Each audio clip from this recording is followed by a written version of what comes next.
G'day, welcome, Early Crow, episode 77. What a weekend of sport.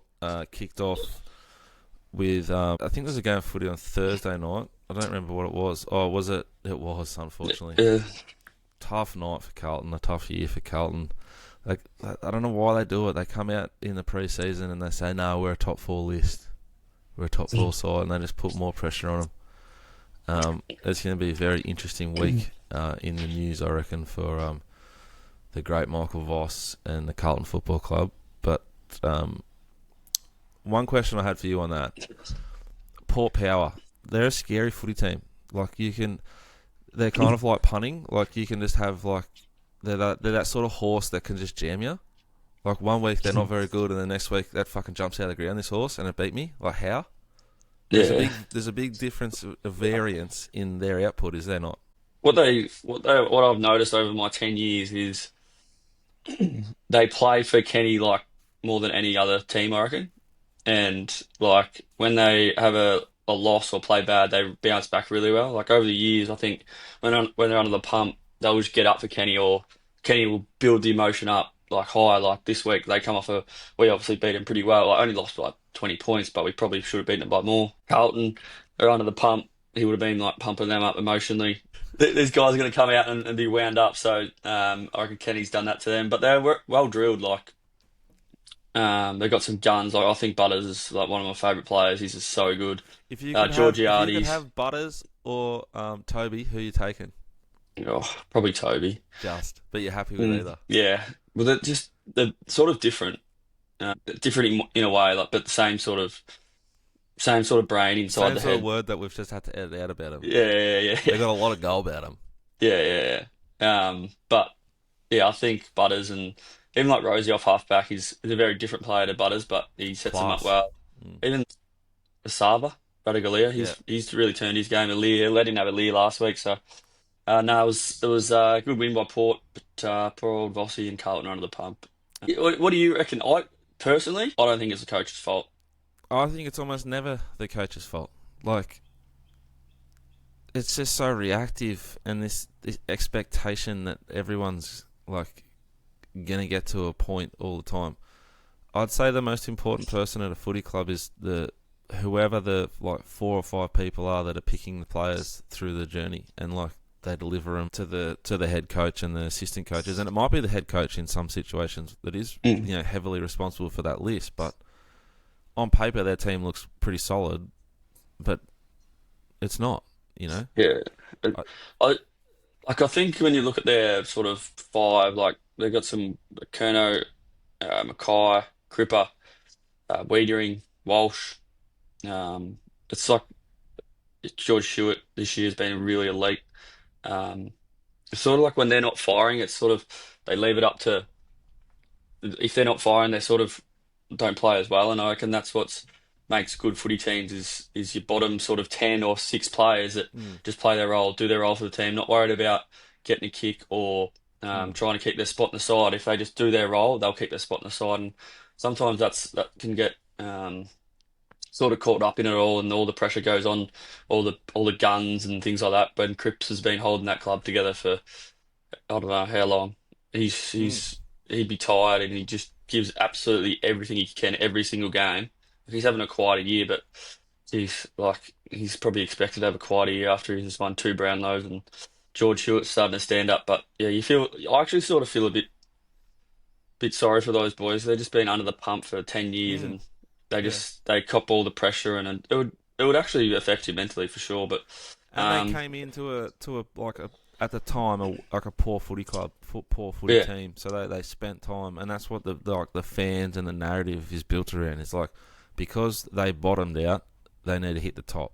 Mm, Whereas like say York Footy Club, just getting there and showing up and having good go about you is kind of the expectation, and then it'll yeah. be what it'll be because you're probably going to get there again. Whereas Mm. because they paid such a price, they all expect this big result. They were very, very close, were they not, to knocking off Brisbane in a prelim up there? Yeah, well, they were up by 6 goals in a prelim 2 years ago. You know, so you're Um, playing a grand final, and then it's a like, say there's $3 chance in a grand final. If they made the grand final or won a grand final, the narrative again is just so different. It's so reactive in the AFL. If I was running them or part of it, and you want to get rid of Voss, you've got to then cut the list to shreds and restart. To like change one thing and expect it to all like fruit, I think it's ridiculous. Look at Clarkson. He was God at Hawthorn. He looked like shit for 2 years because he had a bad list, and now the list is starting to fruit because they did bottom out. Mm. They're going to be the next Carlton, where like in next year they've got to improve their ladder position for the Kingies and the Kane Corns of the world to like just be happy with them. Then the next year they've got to go a little bit better, and as soon as they don't, they'll come out and they'll get you. Yeah. Now let's roll. I wasn't going to go straight to this, but talking about like list management and these recruiters. I know you love your man at the Swans, but obviously heavily biased. But I think he's a star. But you obviously love him because he backed you. I don't know who it is at the Dogs, but he's good at it. Like they've unleashed a legitimate thickie. What is his name? Fraser. Holy shit. He's second year. He's got like the rig of a like. He looks like he could play for the Brisbane Lions from 2000 to 2005. Yeah, he's second year, and he moves. Yeah, he's good, isn't he? I didn't even realise he kicked 4. I was like, geez, he's a good player. It was like playing against an all-star side. Like you guys, to my eye, killed them in everything that counts. Kicked yourselves out of the game in front of goal, and then you do like some beautiful play, get a result, and then bob it down. The Bont will just grab it out of thin air, kick it over his shoulder, goal. Like, and then this guy's come out like. Do you want to know who's I think their list manager is was Kinnear Beatson's apprentice for years. So our guy, I'm pretty sure. I have to double check that, but I'm pretty sure he was with us and now he's gone to the Doggies. But yeah, it's interesting. There's some bloody good finds around the league at the moment. Like it's the kids now. I reckon. I don't think I've seen like 1 to 3 year players just dominate as much. Is it? Yep. Is it? Am I just noticing that now, or nah? do you notice that as well?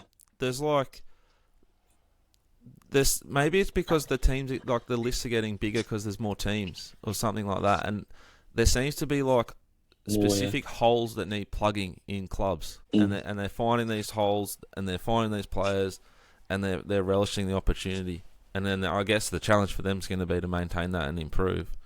Yeah, because that even yesterday, like I think that Taru for St Kilda had the most spoils ever for a St Kilda player. It's his second game. He's down half. Is he the blonde? Yeah, he's from Drew, and he stuffed up a few little kicks and that. But geez, he was good, like in the air and that. He's going to be like second game. He has got a significant amount of go about him. I was going to text you about him. Yeah, he's from Drew. That's the sort of ones we need to get. Yeah, but he was pick 5, I think. God, he's good. Yeah, he hit people hard. Yeah, and he's a good athlete first year. But yeah, there's a few around. It's we got a little Jesse Tolly for us. He's got some talent. He'll come on next year. Reminds me a little bit of like Gary Ablett, little thick, like real stocky sort of legs and low center of gravity stuff. Yeah, left, right. Yeah, he's good. What did you make of the surface on Friday night? It copped because the SCG's fair game for like AFL people. Obviously, they got to be very careful hanging shit on the MCG or Marvel.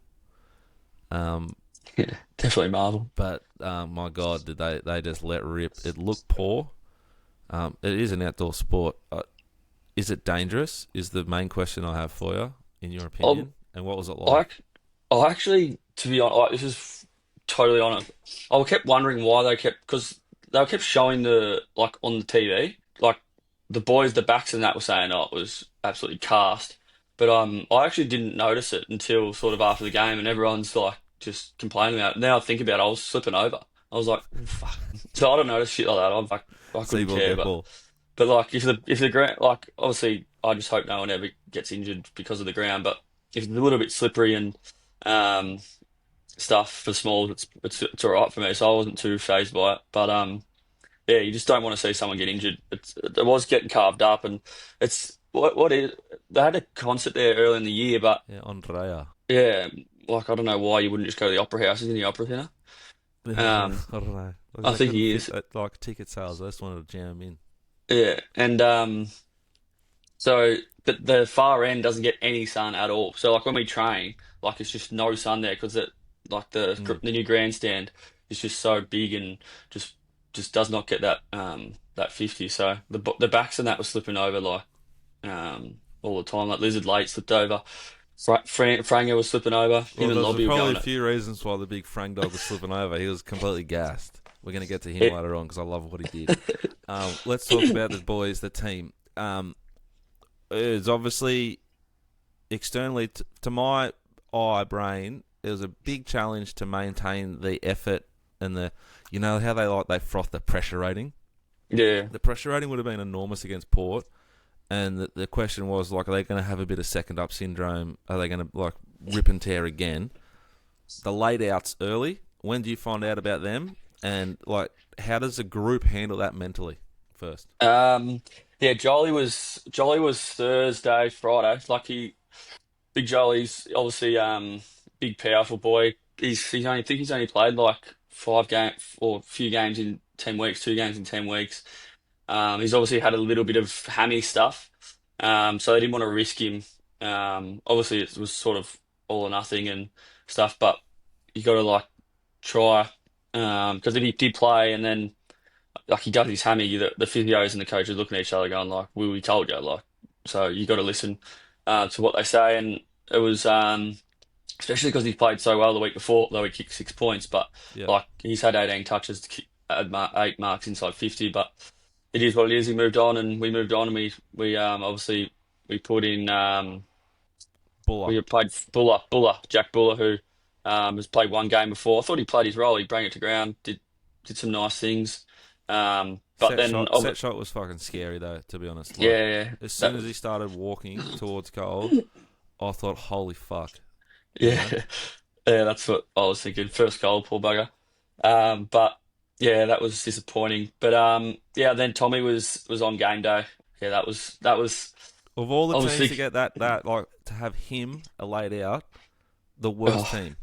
yeah, and like Tommy's like he'd play with a broken leg if he could. Like he's that tough. So like I seen him before the game. I'm like, fucking hell, he's not looking good here. I was like, oh, fuck, something's going on. But yeah, so I think he got like stomach bug or gastro or food poisoning or something, and didn't eat all day, didn't sleep all night. So obviously then you got Darcy, but he would have wanted to play on Darcy like more Mm. than anyone. Like I think he's beaten every single person in the last 6 weeks. So and to play on the best forward, and then he kicks the first two after I've ruffled his feathers in the first before the bounce. Yeah, we're gonna get to that. Um, but yeah, that was. But I think Coxie did it really well. He said, "Is what it is. Next man up." It's not just one person that plays on Tommy. It's 18-man defence. I think after the first quarter, or after he kicked that goal from the boundary line, I think he didn't do much after that. So I think we all did pretty well, especially Malikan. He was pretty good on him. But yeah, definitely didn't help that we didn't have them there for sure. It was hurt. I think if one of them plays, yeah, it's sort of a different result. I think if you kick straight, you win. Yeah. Well, Without them, the I think it yeah. was like the best as a fan, and I followed them since I was 3 years old. I don't think I've ever seen a better performance from the Swans without winning. Yeah, It like was relentless, like the pressure and attack and grit, and like Brody Grundy was borderline disgraceful in the first quarter, like dumb, yeah, those free and kicks. like he's getting beaten, then he's giving away free kicks, and then he committed what I think should be the number one like criminal offence at the Sydney Swans Football Club. He did not feed the lizard, and then he turned it over. Oh Big yeah, big ruckman. That still triggers me from when I was playing. But then he like just fucking. He's done it a few times. It's like a different bloke ran out in the second quarter. He was best on ground, yeah, yeah. like by Well, a mile. I don't even know. Like, I know we haven't been going that well, but he has to be up there in the conversation for all Australian. He's dominating at the moment. He he Um, he destroyed like a very good ruckman. He destroyed two of them. He yeah, yeah, was like, it's like yeah. he's a sick fucker that like he just needs a bit of like he's like a wrestler. Like he needs the other guy to like win early so he can come back and beat him. Yeah. He did it against Richmond as well. He sort of Yeah. started a bit poor and then he just dominated. But First yeah, game last year against Melbourne, like Max Gawn started well, and then yeah, he well, just destroyed him. Like he yeah, grinded him into the ground. I don't know what you do if you're Cox, but I'd be starting to think outside the square with him. Like maybe you start him somewhere else, and then you bring him on. I don't know, but fuck, it was the best game of football I've ever seen Brodie Grundy play, and I thought his first quarter was really bad. Yeah, he was. He's been fucking playing really well. I think, yeah, I think with the result, I was so angry. I don't think I've been so angry and frustrated after a game because I thought we were just deserved to win so Was it a much. bit confusing for you and the group because it would feel like you're going to win? I reckon the way that the game was going, like you were winning the contest, you were out tackling them. The pressure, I don't know what the pressure rating would have been, but I'd say it was like a PB for the year, if not for like the last sort of 4 years. It was Yeah, enormous. I think we beat them by 20 in the contested ball, which they're I think up there. I think the tackles, we smacked him in tackles, smacked him in pressure. Um, I think every single stat that we look at was all green. And then obviously just I think probably some turnovers in the back half and not finishing our goals in the front half cost us the game. But that's the game we play, and it's disappointing because yeah, we probably have to win every game from here if we want to make finals. And but to be honest, if we play like that every week, I don't think many teams will beat us. If we can just get That's our it's a challenge for you is to like front up and do it again because it's mental. Like if you turn up like that as a group, you will pump for it. I think the Dogs are going to go real deep, and you should have yeah. beaten them. You know, Yeah, it's it's full credit to the frustrating. Dogs though. Like sometimes well, they probably would have thought, geez, we got away with one there, but good teams sort of do that sometimes. I Yeah, think if I look back to last year, we played some poor games, but you still get it done. yeah. They were very good. That they scored out of centre bounce a lot and sort of made us pay for our errors, and we didn't make them pay. So yeah, it was full credit to the Doggies, and they're a good side for sure. Now, was there any at all? I'm going to go with none, zero. Was there any like planned pre-game that if I see that big boy, I'm just going to try and run one right through him, or does that? I reckon this is what happens. It just comes to you, and you like, oh, boom, did it. Well, I did see him. Walking towards me, and I was like, "Fuck it, here we go. Fuck it, let's get going." They probably would have been expecting it anyway, really. And then he's just thrown me like a little boy. It was pretty funny. I was actually laughing a lot, and it's funny because they were all just laughing at me, like they know that I'm an absolute muppet, and Yeah. they're just like, "Oh, you're a fucking idiot." But yeah, like Bont and Liv are just laughing, and I'm just laughing at him, like, The finger, it looked like seriously painful. I think the only person in Australia that would have been more concerned about it than me was your parents and Jason Dunstall. Jason was just like you were the main meal for Jason on Friday night. He fucking loves the way you go about it. It looked like it really hurt. What happened? actually, I thought I got him holding the ball. Um, Oh, that's right. That's what Jason loved. Like, yeah, geez, the look. you really like that was veteran stuff, wasn't it? You made it very clear that that you didn't say anything too bad and give away a free kick. Like, but your message was clearly received. Yeah, he knew. Everyone knew, mate, I, because they kept rolling back over it because Jason loved it. yeah, I was actually laughing. I think Annie got a fair few messages saying, "Is Tom the angriest person ever on the field, or what's the go?" Like, because it was quite funny. Yeah, well, it would have been. I reckon it would have been gold because if it was holding the ball, like, there's no way I'm giving up because I did it Yeah, then, right? So like I would have definitely had the set shot with like yeah, my finger left, right, left, yeah. whatever. So it was because it's gone out the big knuckle and it's gone back the other way, and then on the very top, so it's gone out Oh, of stop both touching it. It's knuckles. making me queasy. So but yeah, Ooh. it was and then he popped it in. I thought he didn't get it the first time, but he had to do it twice because it was both Two knuckles. But joints. yeah, it was quite funny, and like as you know me, I'm pretty sort of I show emotion a fair bit, and I was fucking carrying on the bench, but it was funny. Coxie was laughing at me, going, oh. And then it got back in. I was ready to go. So Yeah, I was with I actually, Darcy. I was with Darcy, and they're going, "Oh, this looks like it could be a pretty bad one for Papley. He's really carrying on." And I was like, "He'll be right, mate. He'll be right." And he goes, "I don't know, Dad. I don't know." I'm going, "Trust me, mate. He just carries on. He carries on." and then I marked it on the far junction when I had that shot missed, and it was like sort of half out. It looked like it wobbled. Yeah, it It wobbled. I was rattled like, it. Yeah, Yeah, I was like, geez, and then I had to yeah, go a yeah. bit tighter, but no, it was I got sort of lucky, no breaks that I know of anyway. What sort of post game recovery do you do at the elite level for a finger injury? Because there'll be a heap of blokes listening to this and girls that'll pop a finger out this year or next year, and they're going home and doing the old school ricer, rest, ice, compress, and elevate. Is there some like tricky stuff that you guys get access to that helps you? Because that doesn't look too fat to me. I expected that to be a bit fatter. Yeah, it's actually not too bad. You got to put the Coban or compression stuff over it, and that sort of stops the swelling a bit. It's a little bit purple, but other than that, it's not much like ice it and stuff. But um, yeah, it's a finger. I've actually only ever done two fingers. I've been this year, so um, yeah, it's all right. The more things just the annoying. Like I got shit thumbs and I got a shit finger. Just doing touch and shit. So it's like You can just tell, annoying. you can tell you've had a few like fingers and thumbs when you're kicking for the ball. There's a lot of tape and stiffness in those digits. Yeah. Is that the Well, is that like the is it the ring finger? yeah, Annie's not too happy. Ooh, It's gone. I don't know what. Hopefully it straightens out a bit, but that's gonna be so really tricky because you're gonna have to jam it over yeah, that big fat knuckle, and then it's yeah, just gonna be like swimming in between it'll your be knuckles. stuck there, yeah. But we'll see how we go. Might have to get a little clip on it, I think. But I'll lose it probably in the first 3 weeks anyway, so it won't matter.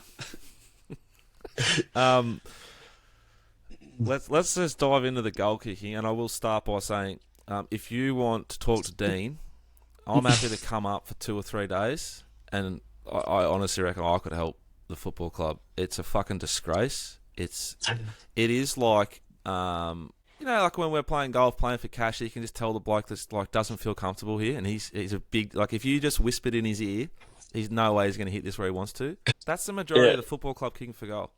yeah, it was frustrating, wasn't it? It's annoying the last 2 weeks. I think it was 3-8, but I reckon we missed probably four or five within They that. miss goals they should That kick, and they don't yeah. kick like they're not comfortable on the approach to my eye, and they're not like nice kicks. Like Mm. they're clear pulls or pushes. Yeah, yeah, it was tough. It's frustrating because And they, what it does, which shits me, not as just as your mate, but like as a Swans fan, you're already under a heap of pressure. It just puts fucking more pressure on your shoulders to go back and kick bombs from outside 50. That should seriously be like a carefree, like, I'm just going to let this go and see what happens kick. But it was mm. like, if I miss this, like, we're not going to kick a goal tonight from a set shot. Was that how it felt? Because that's how it felt as a fan. Yeah, well, I missed that first one. I thought I hit it nice and it just hooked hard. I was kicking like I don't even know in the first quarter. I was blaming the ball because I Mm. turned it over three times I reckon. But um yeah, it was yeah, it's frustrating. We've been doing the work and I did plenty of work on it during the week with some vision stuff and like videoing in front and behind and see what I'm doing that I Yeah, might be see, able to change it. this is what I think the And problem is. what Like, do you if mean? if you and I went to the oval right now, and it's like you, me, and Praddy, and we're in a triangle 50 metres apart. Well, Praddy and I probably need to be 30 metres from you. But you would just go bang, probably left foot and right foot, and put it right near me Yeah, every time without yeah, thinking too much. like without yeah. And if you're playing AFL, chances are that's you. You go in front of goal, and everything stiffens up, and I've got to be a robot, and I've got to like my arm's got to be in a position, and my board like it's just so fucking simple and dumb. Goal kicking should be reactive. It should just be like I'm going to pick some bloke in the in row 3 and pass the ball to him. It is And the Swans are it's so bad at it that you guys should be given freedom to kick around the corner, kick inside out, whatever the kick is that the Crust likes and the Pap likes and Chad likes. That's the kick Chad does. Chad's kick for goal looked like he was like half near to take a shit. Like he was so like I told him to left foot snap it. He was practicing the left foot snaps in the week, but he wanted to drop it. But yeah. anyway. But if he ran from 40 on this exact same line, he's Mm, nowhere near that same shape of a kick. He's like gently going around the corner or check siding it. yeah, It yeah. it's it happens. It's not But, just the Swans. It happens all through the AFL. But the Swans are going so bad that it's now, I reckon, a great opportunity to go. We tried to be like robotic and professional with it. It doesn't work for us. Watch this. yeah, it is it's interesting. It's all confidence though. It's all mental. When you are kicking well, like I think Like you go back and just go bang. But yeah, at the It's moment like we're how not you're kicking. a We'll chance turn of around. pulling that sort of 45, 35 metre set shot because you're thinking about everything. Mm, The kick from outside 50, you're like, I just got to flush this. yeah, And you flush it because you're a fucking good footballer and it goes where you wanted it to go. yeah, yeah. We'll be right. So there we go this week. I'll talk to Coxie about Hey, I'm happy to fly up. it. All I want is a bucket hat and a vest as payment. Just let Dean know. Franger versus Lobster. It was old school shit. I saw a clip on Twitter the other day of like I can't remember who was playing, but they were just brawling and the game was just going on. Yeah, Two mate. blokes. It was like that on Friday night, and I thought he didn't have a big night with the ball, but he still does some nice things. But Yeah, that was just he great can work by piece. him. He what he did was basically gas their like dangerous rebounding intercept marking defender. Yeah, he was gas as well. He sees red, the big fanger. He's red and he sees red. He's mad. He goes off at training as well. Like Tommy McCartan and him have gone off for a few times. Because Lobby was, I think it was the old palm in the back all night, and then I think he just like I've had enough of this, and he lost it. So yeah, it was interesting. I don't know how it wasn't high. He had his elbow in his face, but anyway. And he copped the same fine that you copped. Yeah, I got fined, and the game wasn't started. I don't know how that works. How like Have you seen the fines this week? I saw some of them on. I think I took a photo of it to talk to you about it. It's extraordinary. The Gold Coast and Essendon game. No, I think there's like I only 30. saw I only saw like the Swans fines. You know, Yeah, it was I think there was like 30 grand within 2 games, and it wasn't even our game. I don't know if there was more in our game. I was just looking through my photos, and all I can see is my 77, 38 points off the stick on Friday. Can you explain to this would be a frustration of the Swans fan, just what the guideline is for the group about feeding the lizard? Like he runs past and he's if he's got someone on his tail, I get that. But don't we just want to feed the lizard and just get him involved? Yeah, it is. Who burned him? Gruns, did he? I Grun's can't burn remember. him early, criminal. Cunningham, which like is a Oh, very late. confusing spot. Like he wants to put it on his shoulders. I get that, but Yeah, you got to feed the lizard. yeah, I remember that one. Yeah, like Tommy McCartan feeds him all the time down back. He's told to just give him the handball. He does. But yeah, a couple of times he probably could have got the ball, but yeah. Anyway. I think if Errol or the lizard runs past you, give it to him. How good's it to Yeah, have Errol back? yeah, he was good. He was good. Good late. He's like Yeah, Farlap. We need it when he one day passes. His body needs to be studied for scientific reasons. yeah, He's off. He's second up off no games all year. That has to be. They'll tell you on like SENs through the week. I reckon that'll be the highest rated pressure game for the season. And somehow yeah, the Terminator was just fucking just grinding through his gears late in the game. He was like the strongest runner on the ground, second up. yeah. He was good. He's just a machine. His kicking, his skills. Yeah, he's good. He'll keep improving, and so always. So it's good. All right, that's the Swans. We've got Fremantle this week. We'll obviously let you know if I do fly up late in the week just to do a bit of goal kicking stuff with them. Other than that, anything else to report for the Swans? No, it's good. Tommy and Joel will be back this week, I'd assume. So it'll be a good game. Back at the SCG Sunday Arvo. Beautiful. Sunday Arvo, is it? Yeah. Actually, do have a chat to Dean because Darcy's so keen to go to the footy, and there's not another. Should say as soon as you finish playing in Melbourne, just about he's just latched on. Anyway, It's great. It's good. now. That's probably it for AFL. Suns are flying. Well, they're not flying, but they're doing what they need to do. They're thereabouts. The Crows look like a real big threat, particularly with the home ground advantage. Should they secure it? And the Pies just look like they need to get some injuries if the grand final's going to be a Yeah, contest. I agree. Hopefully we don't pray for injuries, but they do look a class above everyone at the moment. But you never know. Still fair few weeks left. Around the grounds in sport, Oscar Piastri's run second to Lando Norris in Austria. He still leads the Drivers' Championship, so an Australian leads the Formula One Drivers' Championship. The Aussies, after a very, very shaky start, Tom, really shaky start. awful time for us to follow it, but you sort of log in the morning and you go, fucking hell, we've been bowled out. Well, Josh Hazlewood, the big bush horse, just put him on his back and cleaned up the Windies. Australia knocked him over pretty convincingly. It looked like a active wicket. Any thoughts there? Yeah, the top order is under pressure. I didn't really see much, but Your man made some runs, did a little settling runs in the second innings. Heady, yeah, I seen that. He got man of the match, didn't he? I don't know about that. I think he have some trophy, but yeah. It's going to be interesting. The Ashes, like if we didn't have our bowling attack, would be cast. But yeah, I don't know. Like I think they got to like figure it out what they're going to do with that top order because you sort of want to. I don't know. You want to have it cement. Take the game away from them with just Constas, or you want to take the shine off the new ball. Yeah, which means don't get out. Yeah, I don't know. Because if you open Heady, then you're losing down the order, and I don't know. I wouldn't open Heady to lose that middle order sort of. Because when he's in, like, it's tricky though. Because then, you know how we were talking about the pressure that's on your set shot from outside 50. That's kind of like Heady. Yeah. Like you want him to come in and be relaxed at 5, not come in when we're 3 for 40 and like. Yeah, exactly. Not be able to play. He sort of still does though, doesn't he? He's good. Yeah. I would not want to play him for cash on a golf course. He looks like he'd hit his shots. I think it's good. Like he's obviously been told, mate. Like we don't care how you get out, even if we're 4 for 40. Just go beat. Like Play do your game. It's good. Now this is interesting. I don't watch this very often, but I watched it a little bit, and I love this man because he's basically my golf coach off YouTube, Patrick Harrington, an Irish superstar. He's won the senior US Open again.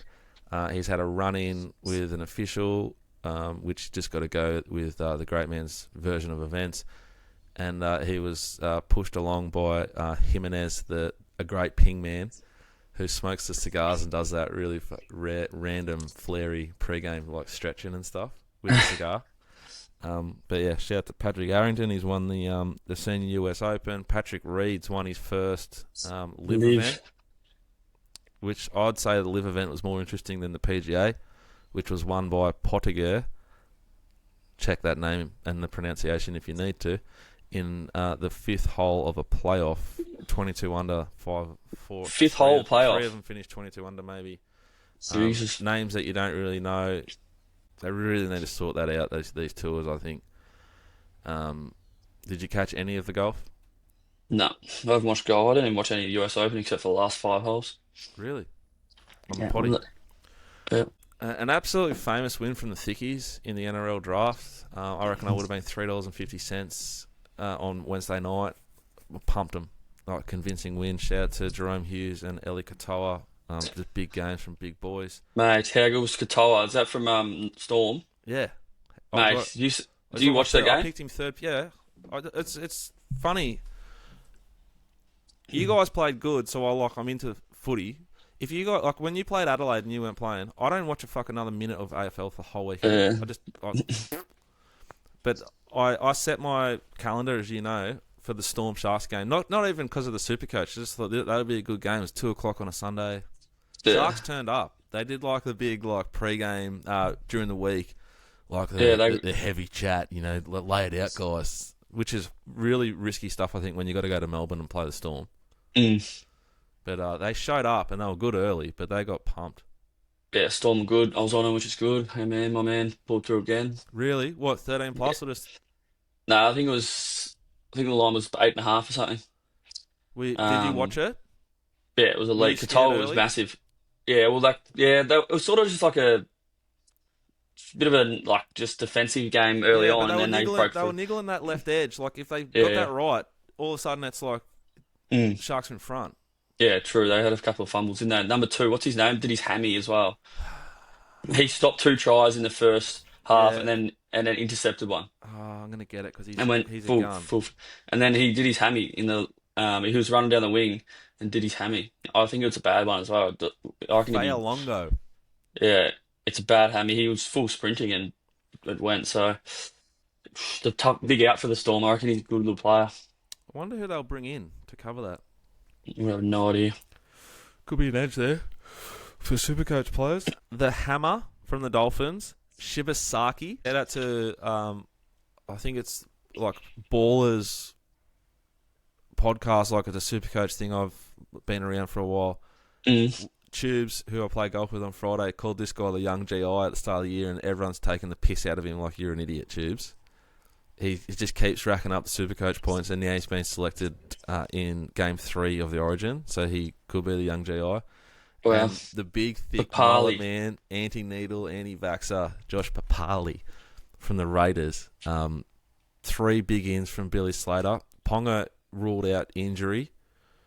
Not sure what the other two, like if they're injury replacements or switches. Ponga did his Liz Frank. What's that? Which is it's in your foot, so like it's a bad injury. He'll be out for a while. He's had a horrid run with injuries. Yeah, Liz Frank's just like a weird, like it's a shocking injury. It's not good. Who's done that?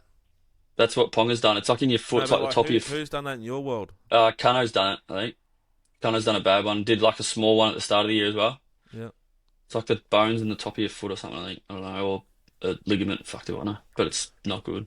Blues go into Game 3 Wednesday week, essentially unchanged lineup. A couple of like sort of weird ones on the edge, but I don't know if they play. So Cleary's named with Jerome Luai at 6. Cleary looked solid enough to me Friday night in a glorious game of rugby league. Yeah. Like a real Thursday night, real like battle of attrition. The Dogs v the Panthers. Did you watch that? Thursday night, yeah, it was a good game, wasn't it? Low scoring, 8-6. Yeah, good, real solid defensive game. They're going well, the Panthers. We sort of said it a couple of weeks ago. They're 6 now. Yeah, but have you seen that ladder? Yeah, it's close, isn't it? The Cowboys are 12th with a game up their sleeve on 17 points. The Knights are 13th with 14 points, right? Panthers are 7th with a game up their sleeve and 19 points. So they're only a game clear of 12th. Like it's busy at the back, and their draw is so complicated and confusing. Like the Sharks beat the Storm like a month ago in Cronulla, and they played again on Sunday. Yeah. Yeah, it's good. I think the Raiders should get the minor premiership. Well, they're on top, but they've played 16 games, and the Dogs Yeah, are at equal points, and the Storm are 1 game behind with 2 games both up their sleeve. they were. There's my man, one of the greatest bets again. Told us to back the Raiders minor premiership 2 weeks ago. I think they're $2 now, or $3.50 or something. What price were they? $3.50. And then the Dogs have lost to Panthers on the weekend, and they've drifted out. Oh God, that's a nice bet. You're gonna be riding that for a while. How many Yeah, games it's is good. left in the NRL season? It goes forever. Goes forever. They have heaps. Do we go to the ponies? Start with Wednesday. Start with Wednesday. Talk to me about there's a horse, Tom. I saw a horse running around on Wednesday. Fuck it, pissed in. The market just frothed it. A little sneaky, cuddly ride. Fresh air when needed. Last race of the day. I'm looking at the numbers and I'm just getting real good vibes about it. It's as good as anything on the day overall. But geez, the closing splits are just something to behold. I mean, Frosty Girl, for example, won a 300 meter race, exact same distance. They went very, very slow for the class to the 600. This horse we're talking about, Get a Fix, race 7, even tempo to the class. 11.78 from the 600 to the 400. 11.70, 4 to the 2. And then another gentle acceleration, 11.68 home. You look through the winners page on your puntingform.com.au. It's a database I use, Paps uses, and you should too. I can't see one skimming it of these 7 winners that have done that on the day. It was very good. It was sort of a bad timing. We had a night training last week, and it was actually in the meeting.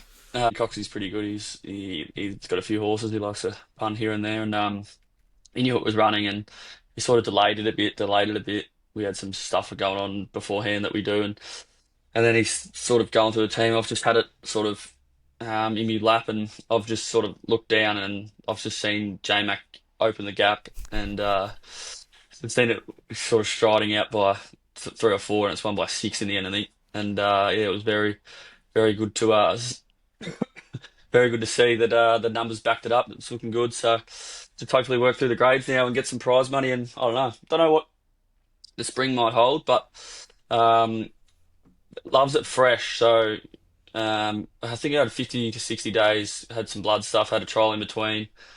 I think they might even have another month off, they're talking, just to keep it fresh. It flies fresh. And then we can still get J-Mac on because it's a bit of a tricky horse. Like mentally, its breathing is just a bit off. Like it needs to be, just everything needs to go right. So it was a good win. I was happy with that. He's sort of been promising a lot, and that was only a midweek. But if you can do that on I don't know, Saturday, I think he'd still give him Winburn. So it'd be interesting. Yeah, I think he's done a super job. The horse, he's very exciting. He's a wetty too. Well, is he just a wetty, or he just thrives on wet? I think he, I think he, nah, because that was a soft five, I reckon, and apparently it was a little bit softer than what they're saying, but the softer he's definitely better. I wouldn't say he's a wetty. He won first. He's on his debut on a good track at the Yeah, Kenzo. with the big hog. Yeah, big hog out. But yeah, I wouldn't say he's just a wetty, but he definitely improves on a soft six or worse, I'd say. Nice, nice. Rose Hill Saturday was a, geez, coming off. You know, he put his heart and soul on the line, punters, on Friday night, and he fucking delivered. He was enormous early. He was tough late. He pushed through the pain barrier. He kicked a bomb from outside 50 when the fucking club and the state needed it. And that toll sort of, it came to fruit sort of, but after sort of race 5 on Saturday when I've never seen the great man so wobbly. And I said, just keep your fucking head glass half full onwards. And boy, oh boy, did he fucking settle into his work. Beautiful set Saturday. Finished off on some significant highlights. Sickest of sick stuff. I didn't notice it until after it happened, but the great man somehow backed 2 horses into one race and got 2 collects because he's did a sneaky each way play. Talk to me about Rose Hill, and if there's anything out of the meeting you want to follow as we raise the bat again. We dipped below, but we've gone back up past 100 units profit for Eyes on Ponies, our weekend Saturday slide, Tommy. Yeah, it was good. 8 of 10 winners, rails in run. Um, sort of could make ground if your speed was on. Sort of changing colours. Mia Ballerina just put sort of set that race up. I reckon Tassaray, that horse has never led before, never not led, sorry, and just over racing behind. I reckon you might get a price about that horse if it can lead again. The market just sort of come with us late. Um, Sort of started favourite. It opened her up around 350 and went out to 440 during the week, and then back into sort of 350. So, um, yeah, I reckon Tassa Ray just sort of half forgive that horse. Get a senior jockey on Rose Hill again, 1400 meters. I reckon we might get a price around that $5-6 mark. So keep an eye on that horse. Are you concerned though that, like, despite it being in the, I agree that it should have probably won. It should have led, but it was rails and run. It was, but it's sort of pulling, and I Yeah. just don't think it likes horses in front of it. I don't know. That's my take, but we'll see what happens. Alamaz was really good for us. We double pressed. That was good. Big money late. The import is, I think it was $4 on Thursday into 215 on the day, and just got there. Very very And nice. Like, very nice ride, I thought. yeah, it was good. Then Flying Destiny in the last was sick, but we had just a cheeky unit on Lady Extreme as well, But Lady which Extreme brought home a double, it did. and that's what we need. We need That's what we doubles, needed. It. which we would have hit. We wouldn't have hit a double in Melbourne if the Open had have won, but we would have had 2.5 units on it, and it would have been a Yeah. nice result. Got the place multi, thank God.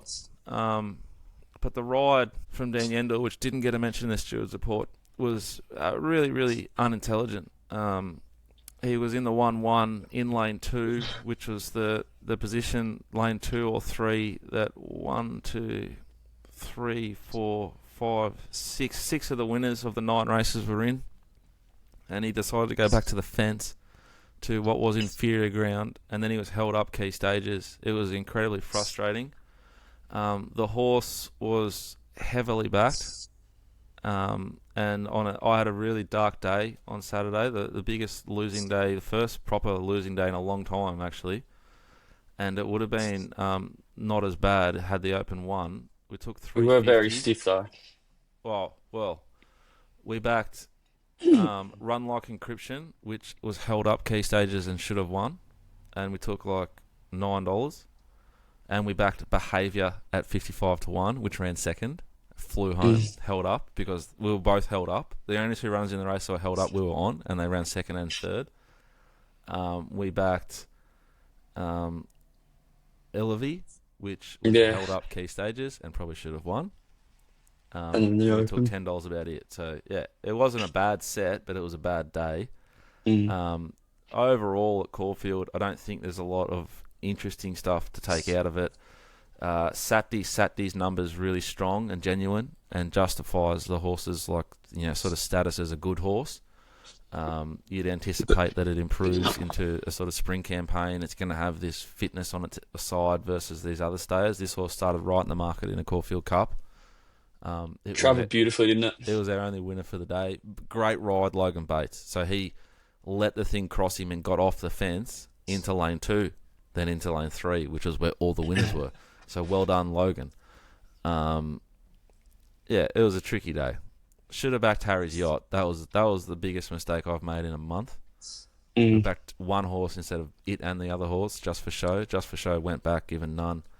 And the winner of the first, the 2-year-old Son of Kirk, Little Pearl, back around a bend off a straight track fail, is it's an opportunity. It's an opportunity I missed. It was an enormous win. I don't think the horse should have won, given the way this race was run. It was a slow tempo or an even tempo for the class to the 600, and it's just sucked up the inside and killed him. The second horse was good as well there. It's an interesting day from Caulfield. It's not a day that I think there's a lot of fat to be taken out of. I think the Open will win next start, but the price will be so short it's not funny. And that's probably it for me for racing. We've got 3 questions here from MJ, Michael Pratt, from Bailey Paps. How much harder is it to turn a profit full time with the higher market percentages and bookies getting smarter? Well, allegedly, that last bit, I'd say. And it sort of ties into Gaffy's question. How serious of a problem are we facing with the amount of betting services cancelling or blocking punters after a few wins? It's obviously getting harder because the market percentages aren't as good as they were because they're getting taxed more and more. The POC tax was a really dumb decision, and it was made when they thought that the turnover was just inevitable and it would just keep coming. It's slowed down. It's definitely made it harder. We've found a way to push on through and keep on winning, but it's just like racing and gambling is always going to be and is you just got to keep finding the next thing and working hard at your craft, like Tom does as a footballer, or whoever, like Patrick Reed did as a golfer. You got to keep working at your craft to get sharper and be sharper. Bookmakers cannot block you, provided it's your own account and it's all legitimate. They can block you from the bonus bets and the money backs and the promotions if they think that you're a sharp punter. If they think you're a mug punter, they target you with that stuff, and that's the stuff that's killed the industry, in my opinion. We've got this fake currency and fake unsustainable way of enabling people to turn over money that's not real, and it's punished the people that are sharp, and it's in the long run is going to punish the game, and it is punishing the game. Anything to add to that? Nah, it's good. I actually find it interesting that there's no NBLs on sport, so they just ban you. You can't bet on it, Yeah, which is interesting. I didn't realize that was the case. they'll turn the other way when the bookmaking landscape. This is my theory. It'll turn it'll go back to being condensed into sort of 5 or 6 monsters. 5 or 6 monsters will say to the AFL, we're not going to pay you as much. That's how it'll change. If the AFL or the NRL or whoever, they don't care.